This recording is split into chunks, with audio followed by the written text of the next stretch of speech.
എല്ലാവർക്കും നമ്മുടെ പുതിയ വീഡിയോയിലേക്ക് സ്വാഗതം. അപ്പോൾ എനിക്കില്ലേ പനിയൊക്കെ പിടിച്ചപ്പോൾ വായിക്ക് ഭയങ്കര കയ്പ്പ് കിട്ടും. അപ്പം ഞാൻ കരുതി ചോറിലേക്ക് എന്താണ് ഒരു പുളിയുള്ള എന്തെങ്കിലും ഒരു സാധനം വേണം, എന്തെങ്കിലും തൊട്ടിട്ടാൽ വേണം. അച്ചാർ ഒക്കെ ഒരു ഔട്ട് ഓഫ് ഫാഷൻ. അച്ചാർ വേണ്ട ആവശ്യമൊന്നുമില്ല, കറി ഇല്ലെങ്കിലും നമുക്ക് അട്ടിപ്പൊളി ഒരു സാധനം എന്തായിരുന്നു. അപ്പം ഞാൻ എന്തായാലും ഉണ്ടാക്കാൻ പോവാണ്. ഉള്ളി വെച്ചിട്ടാണ് കേട്ടോ സംഭവം. അടിപൊളി സാധനമാണ്. എല്ലാവരും ഒന്ന് ട്രൈ ചെയ്ത് നോക്കണം കേട്ടോ. ഞാൻ എന്തായാലും ഉണ്ടാക്കാൻ പോവാണ്. അപ്പം നമുക്ക് വീഡിയോയിലേക്ക് പോകാലോ. നല്ല അടിപൊളി ടേസ്റ്റാണ് കേട്ടോ. നമ്മളിത് ഭക്ഷണം ചോറിലേക്കൊക്കെ കൂട്ടി കഴിക്കാൻ നല്ല ടേസ്റ്റാണ്. നല്ല നൈസായിട്ട് അരിയാൻ ശ്രമിക്കുക കേട്ടോ. ഉള്ളി നൈസായിട്ട് അരിഞ്ഞാൽ പെട്ടെന്ന് തന്നെ ഉള്ളിയിലേക്ക് നമ്മൾ ഒഴിക്കുന്ന സാധനം പിടിക്കും കേട്ടോ. അപ്പോൾ എന്താ ഉണ്ടാക്കാൻ പോകുന്നത് അടിപൊളി കേട്ടോ. എന്തായാലും ഉണ്ടാക്കി നോക്കണം. ടേസ്റ്റ് ഞാൻ ഗ്യാരണ്ടി. ചോറിലേക്ക് നമുക്ക് കറി ഇല്ലെങ്കിൽ ഇത് കൂട്ടിയാൽ മതി, ഇത് മാത്രം മതി ചോറിന്ന്.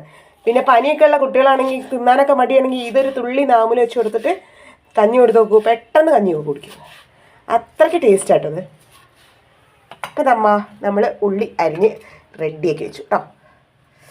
പച്ചമുളക് നമുക്ക് കട്ട് ചെയ്തിടാം കേട്ടോ. പച്ചമുളക് ഞാൻ നല്ല രീതിയിൽ കട്ട് ചെയ്യുന്നുണ്ട് കേട്ടോ. വേണ്ട ഇങ്ങനെ കട്ട് ചെയ്തിട്ട് ഒരു പച്ചമുളക് എടുത്തിട്ടുള്ളൂ കേട്ടോ.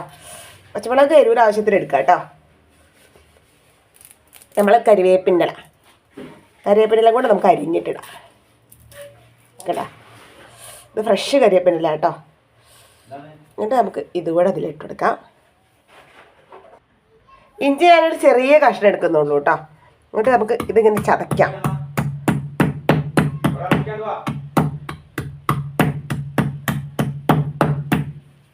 വേണ്ട ഇഞ്ചി ഞാൻ കുറച്ച് എടുത്തിട്ടുള്ളൂ കേട്ടോ. ഇത് മതി, വളരെ കുറച്ച് ഇഞ്ചി അത് മതി. ഓക്കെ. അപ്പോൾ അതാ ഞാൻ ഇതൊക്കെ റെഡിയാക്കി വെച്ചിട്ടുണ്ട്. നമുക്കൊന്ന് തിരുമ്പി എടുക്കാം.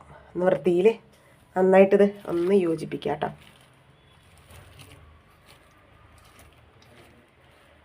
ഇതൊന്നും ഇങ്ങനെ മിക്സ് ചെയ്തെടുക്കുക. നമുക്കിതിൽ ഉപ്പിട്ട് കൊടുക്കാം കേട്ടോ ഗൈസ്.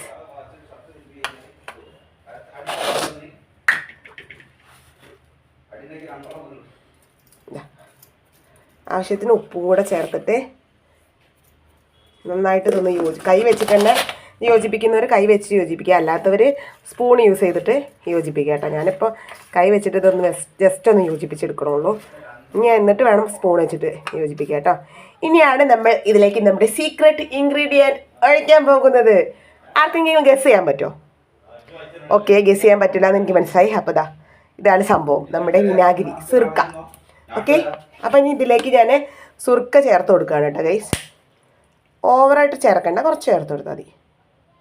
ഓക്കെ, ഈ സുർക്കയൊന്ന് ഉള്ളിയിൽ മുങ്ങി നിൽക്കുന്ന രീതിയിൽ. ഓക്കെ, ഇനി നമുക്കിതൊരു സ്പൂൺ വെച്ചിട്ട് ഇളക്കി കൊടുക്കണം. ഇതാ ഞാൻ സ്പൂൺ എടുത്തിട്ടുണ്ട്. സ്പൂൺ വെച്ചിട്ട് ഞാൻ ചെറിയ പാത്രമായിട്ട് എടുത്തിട്ടില്ല, ഞങ്ങൾക്ക് കുറച്ചേ ഉണ്ടാക്കിയിട്ടുള്ളൂ. ഞാനിപ്പോൾ ചോറിലേക്ക് വേണ്ടിയിട്ട് ഉണ്ടാക്കിയതാട്ടോ. നല്ല ടേസ്റ്റ് ആയിട്ടത്. ഇങ്ങനെ ഒന്ന് ഉണ്ടാക്കി നോക്കണം, അടിപൊളിയാണ് മക്കളെ. ഉള്ളി സുർക്ക ചോറിലേക്ക് കറി ഒന്നും ഇല്ലെങ്കിലും നിങ്ങൾക്ക് ട്രൈ ചെയ്യാം.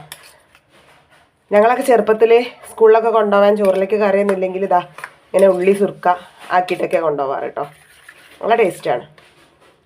നമുക്ക് കറിയൊന്നും ഇല്ലാഞ്ഞാലൊക്കെ യൂസ് ചെയ്യാൻ പറ്റുന്നൊരു സംഭവം കൂടിയാണ്. ഇതിൻ്റെ ടേസ്റ്റ് ഒരു ഒന്നൊന്നര ടേസ്റ്റാണ് മക്കളെ. പൊള്ളിന്ന് പറഞ്ഞാൽ പൊള്ളിയാണിത്. അപ്പോൾ നമ്മളിതാ ഇപ്പോൾ കിട്ടും. ഇത് കുറേ ദിവസമായി നിങ്ങൾക്ക് കാണിച്ചു തരണം എന്നൊക്കെ വിചാരിക്കുന്നു. അപ്പോൾ ഞാൻ എന്തായാലും ടേസ്റ്റ് നോക്കട്ടെ. അടിപൊളി, ഒരു രക്ഷയില്ല, അടിപൊളി സാധനം. അപ്പം എല്ലാവരും ട്രൈ ചെയ്ത് നോക്കണം കേട്ടോ. ബൈ.